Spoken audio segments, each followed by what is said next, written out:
हमारे पाठ्यक्रम में एक कहानी शामिल है उदय प्रकाश की। कहानी का शीर्षक है 56 तोले का कर्तन। बहुत ही रोचक कहानी है और ग्रामीण परिवेश में जो ग्रामीण जीवन है उस ग्रामीण जीवन में टूटते बिखरते एक परिवार की कहानी है और एक बूढ़ी स्त्री की कहानी है। वो गाँव में कैसे जादू टोना का प्रभाव माना जाता है, कैसे बुजुर्गों की स्थिति हो गई है आज के समय में, उसका पूरा जिक्र इस कहानी में देखने को मिलता है।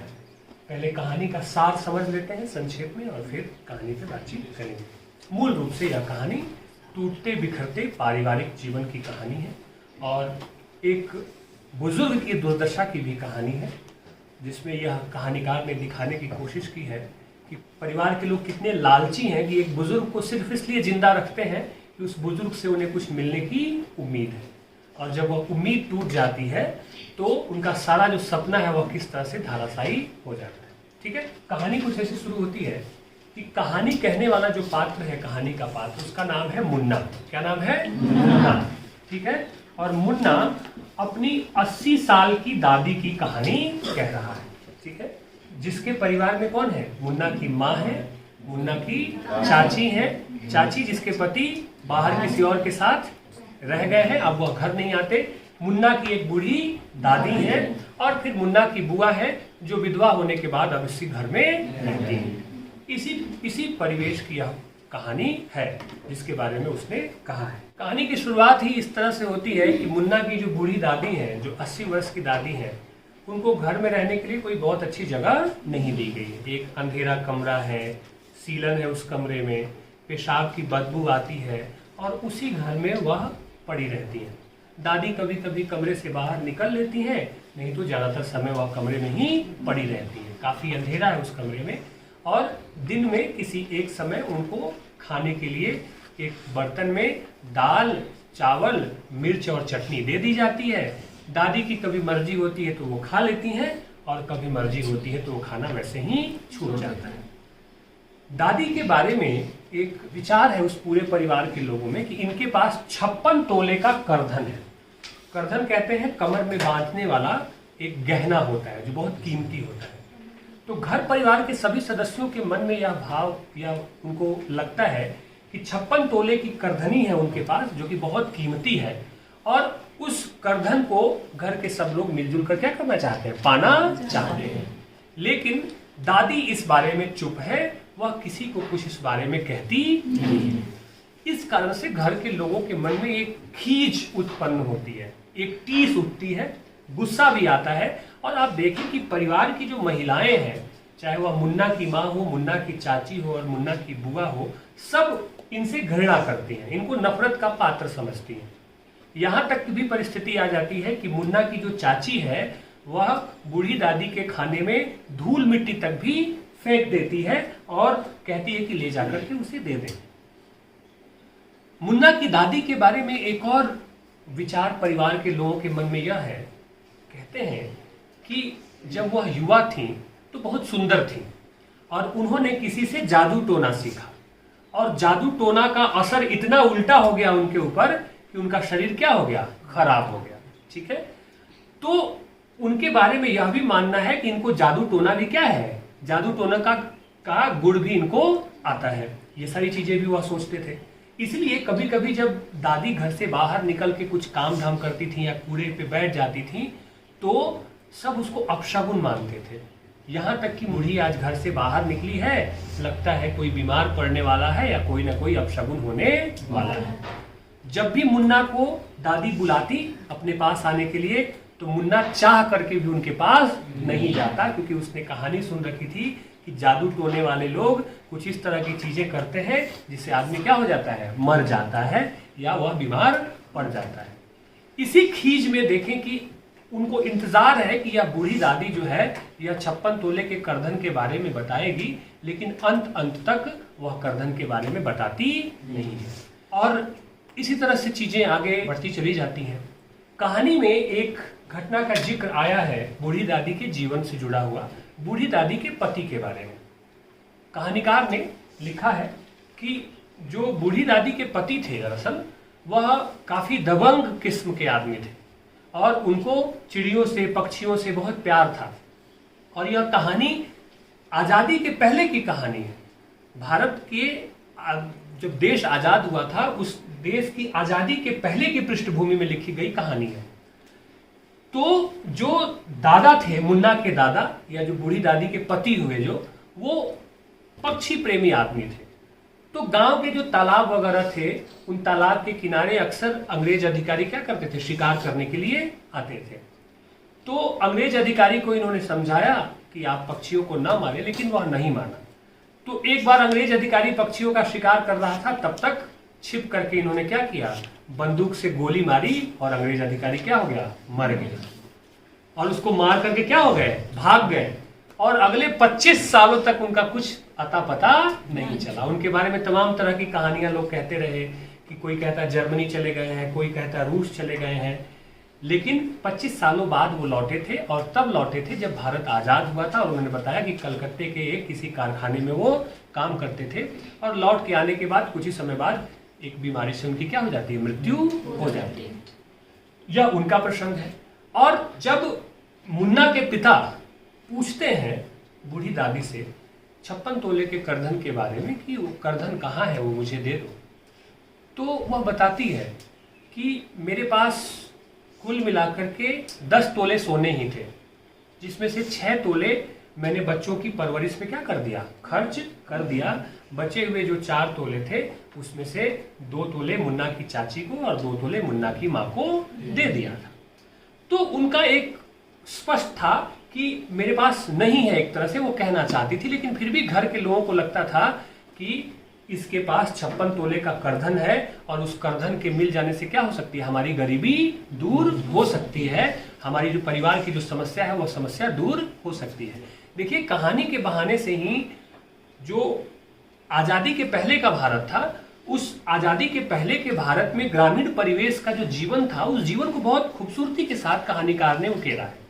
कहानी का एक और प्रसंग है कि बूढ़ी जो दादी थी, इनके कुल कितने बच्चे हुए थे, 13 बच्चे हुए थे, 13 संतानें हुई थी इनको।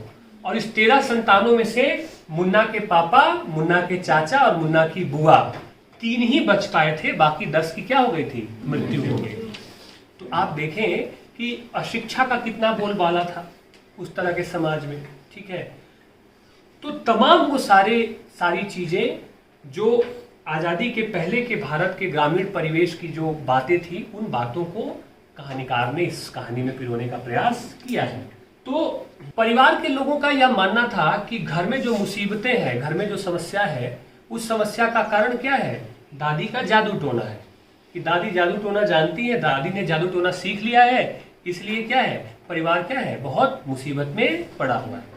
कई बार मुन्ना की यह इच्छा होती थी कि वह देखे कि कैसे जो जादू टोना वाली स्त्रियां हैं वह भेष बदलकर कभी बिल्ली बन जाती हैं, कभी कोई जानवर बन जाती हैं। तमाम तरह की एक बाल मनोविज्ञान की जो एक उत्सुकता है, एक बच्चे की उत्सुकता है, उसको भी इस कहानी में पिरोया है।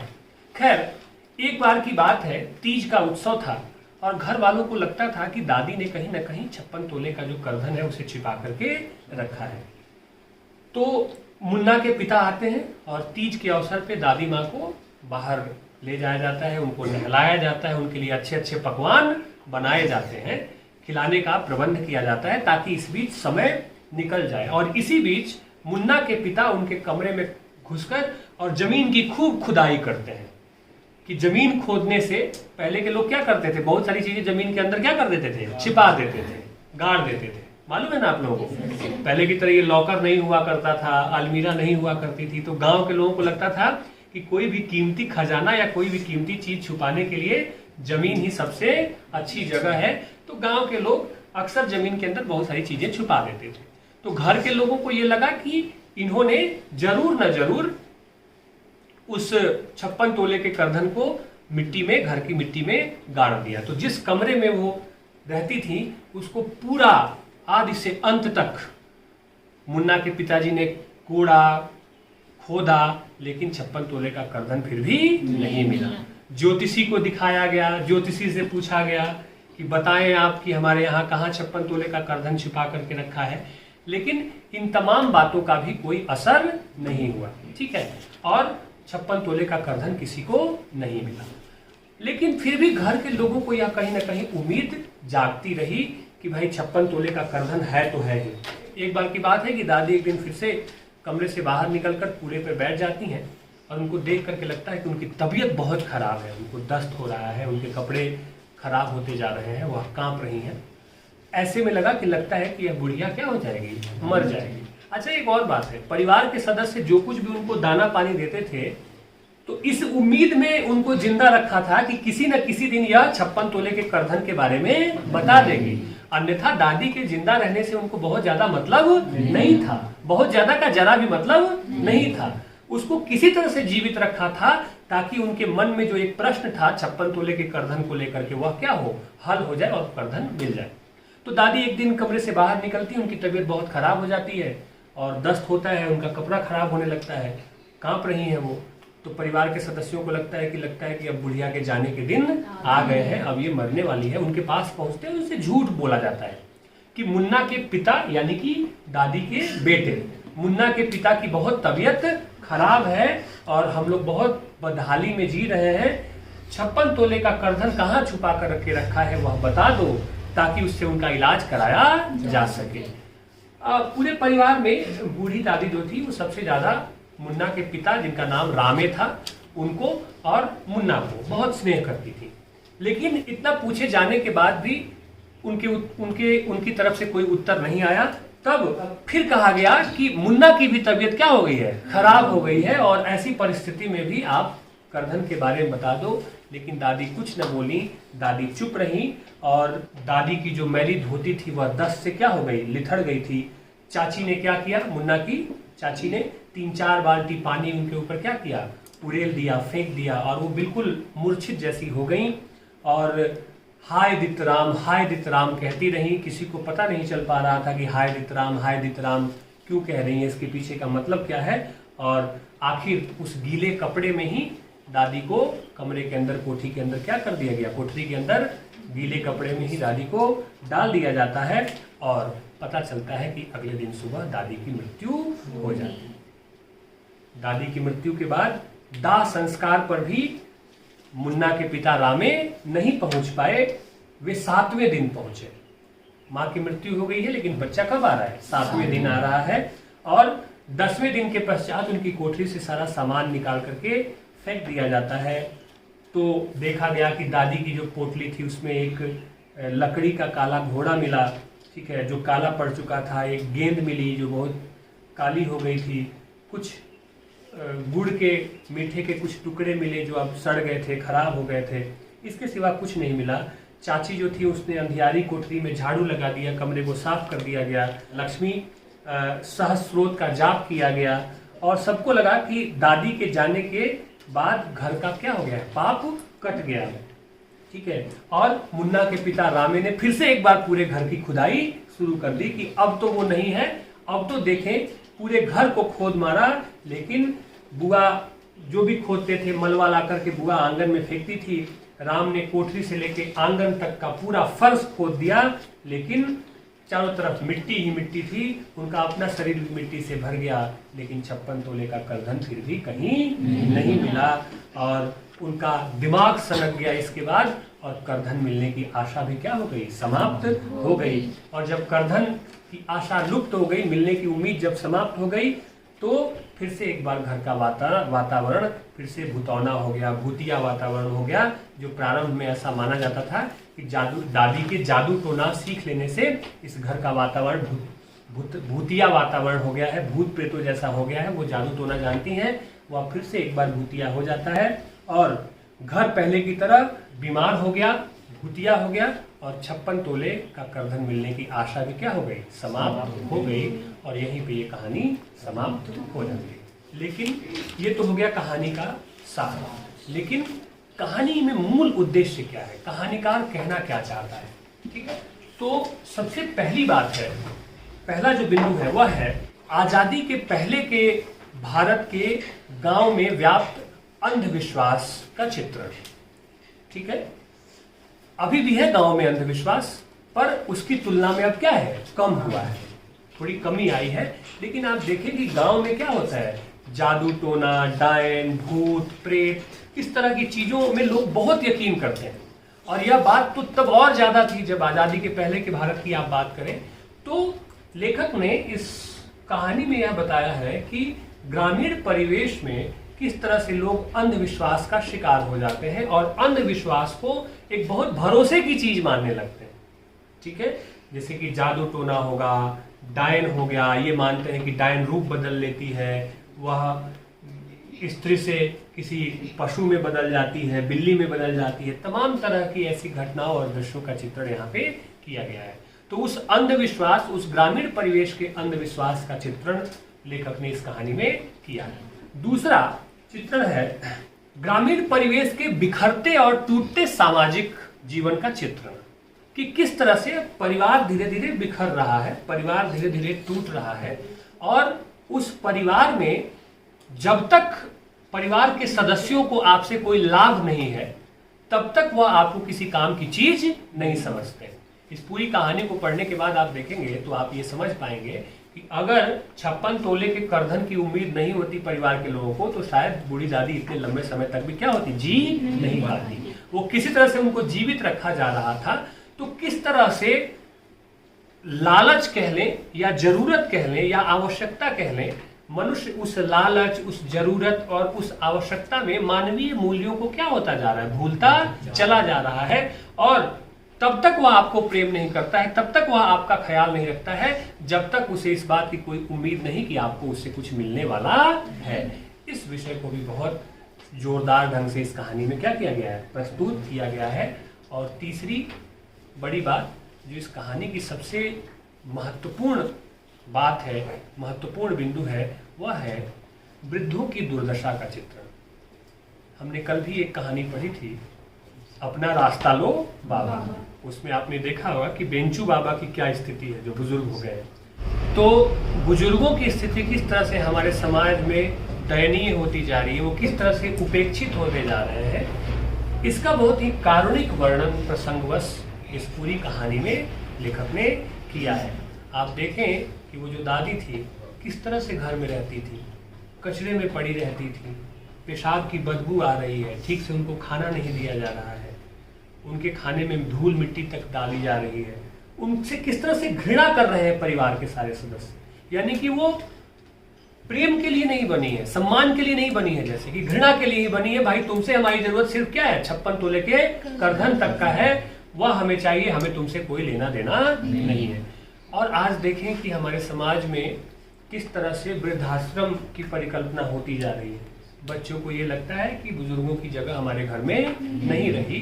तो ये जो विकराल समस्या है बुजुर्गों की स्थिति को लेकर के, उनकी जो दयनीय होती स्थिति को लेकर के, उस पर लेखक ने दृष्टि दी है और हम सबको आगाह करने का प्रयास किया है कि बुजुर्ग हमारी संपत्ति है, हमें उनका सम्मान करना चाहिए, हमें उनका आदर करना चाहिए, उनकी देखभाल करनी चाहिए। लेकिन जो समय है, इस समय में बुजुर्गों का किस तरह से बुरा हाल हो रहा है, यह सब हमारी आंखों के सामने है। इसका बहुत ही जोरदार वर्णन किया है और ग्रामीण स्त्रियों के मूल चरित्र का चित्रण किया है इस कहानी। यह सब पे तो लागू नहीं होता है, लेकिन ज्यादातर जो ग्रामीण महिलाएं हैं, और यह तब के महिला की चित्रण है जब भारत आजाद नहीं हुआ था। तो उस दौर में महिलाओं में ये जो अंधविश्वास का बोला था, जादू टोना इत्यादि की चीजें थी, वो ज्यादा प्रचुरता में उनके दिमाग में ये सारी चीजें हुआ करती थी। और आप देखें कि कैसे घर की सारी स्त्रियां बूढ़ी दादी से क्या करती हैं, नफरत करती है। यहाँ तक कि उनकी बेटी भी, उनकी अपनी बेटी भी उसमें क्या है, शामिल है, वह भी उनसे नफरत करती है, उन्हें जरूरत की चीज नहीं मानती है या उनका आदर नहीं करती है, उनकी देखभाल नहीं करती है। तो ग्रामीण स्त्रियों में जो एक लालच होता है, धन को लेकर के लोभ होता है, उसका बहुत मनोवैज्ञानिक ढंग से यहाँ चित्रण लेखक ने किया है। और सामाजिक पारिवारिक रिश्तों में अर्थ की जो भूमिका है, पैसे की जो भूमिका है, उसको भी बहुत स्पष्ट ढंग से इस कहानी में लेखक ने अभिव्यक्त किया है कि कैसे अगर आपके पास आपकी कोई हैसियत नहीं है, ठीक है, तो परिवार के लोग आपको कोई काम की चीज नहीं मानते। और जब आपके पास हैसियत है, आपके पास कुछ है, आप परिवार के लोगों को कुछ दे सकते हैं, कुछ कर सकते हैं, उनकी मदद कर सकते हैं, तब तो पूछ हो सकती है या होने की बहुत संभावना है। लेकिन अगर आप खाली हाथ हैं, आपके पास कुछ भी नहीं है, तो आप इस बात की उम्मीद बिल्कुल भी ना करें कि परिवार के सदस्य आपको बहुत अच्छी देखभाल देने वाले हैं या बहुत आदर सम्मान देने वाले हैं, क्योंकि ज़्यादातर लोगों का ध्यान इस बात पे है कि पैसे का उपार्जन कैसे हो और पैसा कहाँ से आए, उस पैसे को लोगों ने प्राथमिकता दी है। तो अगर मान लीजिए देखते होंगे आप समाज में कि कोई बुजुर्ग आदमी जो सरकारी नौकरी में था, रिटायर हो गया, उसको पेंशन आता है, वो तो बहुत अच्छी स्थिति में है। लेकिन ऐसा व्यक्ति जो बुजुर्ग हो चुका है लेकिन कुछ सोर्स ऑफ इनकम उसके पास नहीं है, उसकी स्थिति उतनी सम्मानजनक नहीं होती है। तो पारिवारिक सामाजिक रिश्तों में अर्थ की भूमिका क्या हो गई है, इसका चित्रण किया है कि उस पैसे के आगे मनुष्य ने अपनी संवेदनशीलता को कैसे भुला दिया है। इन्हीं सभी बिंदुओं पे इस कहानी में लेखक ने बातचीत की है। ठीक है प्यारे बच्चों, तो ये आपकी कहानी हुई और कहानी का उद्देश्य हुआ।